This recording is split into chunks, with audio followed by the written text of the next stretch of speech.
ભારત જ્યારે બ્રિટિશ શાસન હેઠળ પીડાઈ રહ્યું હતું ત્યારે ઘણા યુવાનો દેશને સ્વતંત્ર બનાવવા માટે ઊભા થયા.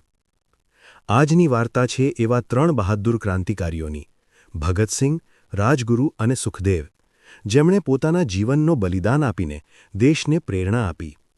ભગતસિંહનો જન્મ 28 સપ્ટેમ્બર 1907ના રોજ પંજાબમાં થયો હતો. બાળપણથી જ તેઓ દેશપ્રેમથી પ્રેરિત હતા. જલિયાવાલા બાગ હત્યાકાંડ અને બ્રિટિશ શાસનની અયોગ્યતા જોઈને તેમના મનમાં ક્રાંતિનો જ્યોત પ્રગટ્યો. તેમણે પુસ્તકો વાંચીને અને વિચારોથી દેશને જાગૃત કરવાનો નિશ્ચય કર્યો. ભગતસિંહ સાથે રાજગુરુ અને સુખદેવ પણ ક્રાંતિના માર્ગે આગળ વધ્યા. રાજગુરુ એક ઉત્તમ નિશાનેબાજ હતા, જ્યારે સુખદેવ આયોજન અને વિચારશક્તિ માટે જાણીતા હતા.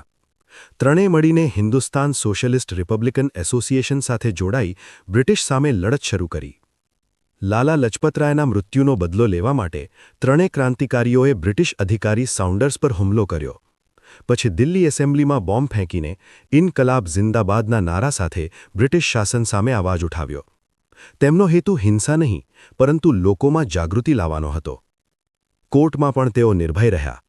જેલમાં રહીને પણ તેઓ પુસ્તકો વાંચતા અને દેશપ્રેમના વિચારો લખતા રહ્યા.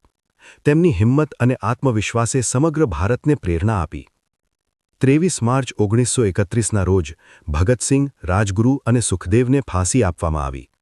પણ તેમનું બલિદાન વ્યર્થ ન ગયું. આજે પણ તેમની કહાની દરેક ભારતીયના દિલમાં દેશપ્રેમની જ્યોત પ્રગટાવે છે. ઇન્કલાબ ઝિંદાબાદ.